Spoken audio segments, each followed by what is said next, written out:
तर आपण काय केले, एककच्या ठिकाणी 7 ठोकळे ठेवले आणि 5 दशकच्या ठिकाणी आपण 5 दशकचे ठोकळे ठेवले. आता वजाबाकी करताना काय करायचं, मुलाला सांगायचं वरच्या संख्येतून खाली जी संख्या लिहिली आहे तिथे ते ठोकळे ठेव. आता तो ठेवणार 1 2 3 4 5 5 आहेत म्हणून 5 ठोकळे त्याने इथे ठेवले आणि हे 2 ठोकळे जे आहेत हे 2 ठोकळे तो खाली ठेवणार आणि इथे लिहिणार 2. त्याच्यानंतर आता दशककडे वळू.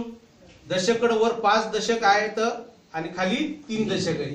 तर काय करायचे, या 5 दशक मधले 3 दशक खाली द्यायचे. 1 2 3 दशक खाली दिले. आता उरलेले जे दशक आहेत 2 दशक, हे 2 दशक आपण खाली ठेवायचे आणि इथं 2 लिहायचे. म्हणजे 57 वजा 35 त्याचं उत्तर, हातची वजा साधी वजाबाकी याचं उत्तर येईल 22.